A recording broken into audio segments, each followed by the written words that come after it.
80scomics.com. I am a simple man obsessed with the 70s and 1980s, and as a general rule, if it doesn't involve heroes fighting for freedom over land and air, or robots which are more than meets the eye, I'm easily confused. But I decided to tackle the new universe for you. I read all 24 pages of Nightmask, so that you probably don't have to, but we've seen the ads for the new universe, from 35 years ago, the new universe from Marvel Comics. Nightmask! Number 1. It must be a collector's item. All the way from November of 1986. Nightmask. Which starts out with this guy. Actually, it starts out with an M&M's advertisement. After we read about delicious plain and peanut. I love peanut M&Ms. They're the best. Look at the limited color palette from back then. Come on. Okay, that's one of the few things which is definitely improved with the future. We do get more M&Ms, more colors of M&Ms. Okay, I'm easily distracted.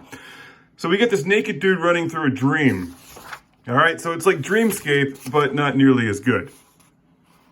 This guy here, he's in a coma. That's his little sister, Teddy.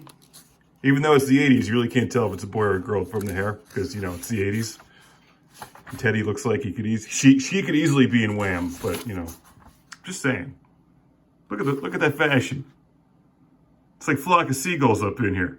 We quickly learn that this family with the baggy pants and the perm and eyeliner are not flock of seagulls, but in fact a family that gets blown up in this terrorist attack, and this guy, Keith, is reliving it in his dream. Well, naked, and he has a crescent moon on his forehead for some reason. And there's Gumby, because we all like Gumby. More gum, more fun with Gumdinger, Pops, and Gumby and Pokey Fun Kits. Remember in the 80s when gum got the same kind of technical innovation as smartphones today? Like, every week there was like a new kind of gum with new kinds of bubbles and stripes and like stuff, and yeah. Anyway. I don't even like gum all that much. Let's move on here. There's a lot of plot in Nightmask. I almost forgot the name of the comic I was reviewing. There's a lot of plot in Nightmask, issue number 1. It's kind of forgettable. Dreamscape, however, that's a good movie. So this kid is fighting things in his dreams. And check this out here. We've got an ad for an amazing mystery shrimp. Like, if you don't know what it is, and it's alive, you probably shouldn't bring it into your house. Give it a name or anything. Raise amazing mystery shrimp in a jar of water. Sorry, I misread that as a jar of terror. See eggs hatch in one day. I'm not paying for that. I've seen Alien enough times to know how that ends up. Well, awesome. At least in the movie. Okay, so this guy keeps screaming, and he's apparently he has like these events in a coma, and he fights people or sees people in his dream, and his sister Teddy pulls him out of the dream. I think before he suffers harm. It's not entirely clear. The artwork's not too bad. And this one, it's got a nice 80s style. Love the hairstyles and the fashion. They're terrific.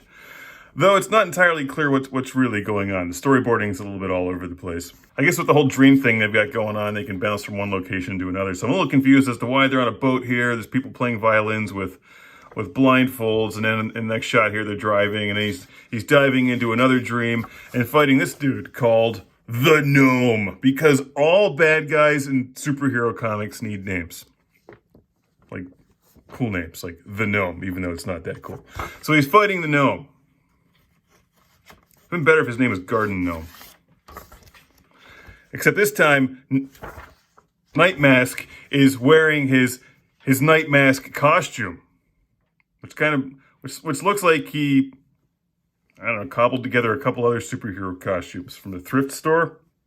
But he's fighting the Gnome, and he wakes up. There's a lot of waking up in this issue.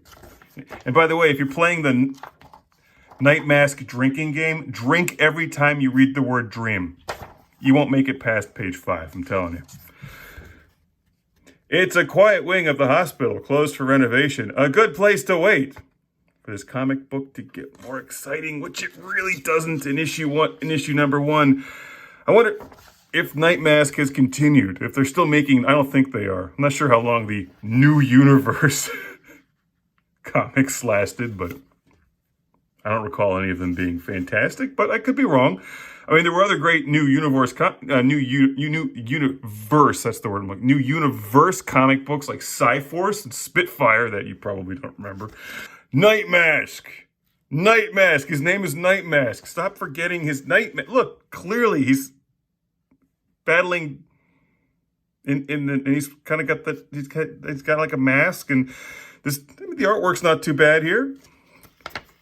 The ending is like an obvious cliffhanger and reminds me a lot of Dreamscape. Remember that movie? Of course you do, or else you wouldn't be watching this. Look, Skittles and Nightmask, issue number 1, because not every comic book can be G.I. Joe or Conan. Nightmask, Nightmask, and the abyss rises to tear us apart in Nightmask. Issue number 1, a collector's item. Cost 75 cents then. It's probably not worth 75 cents today. Even though it's issue number 1, my guess is that Nightmask is not worth the whole lot. Just a hunch. It's got a hammer on the cover, though. It's Nightmask. Part of the new universe. The new universe. Here on 80scomics.com. I'll see you next time with some more reviews as I dig through this other box of comic books I have that like are not the ones I pulled aside, like all of my G.I. Joe and Transformers and Conans and stuff. Like the box of comics I forgot about. Like Nightmask. Hey, what else have we got to do in the future? Let's review the new universe.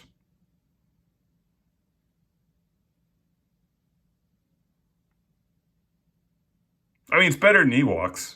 It's got that going for it. A little bit better. Not much.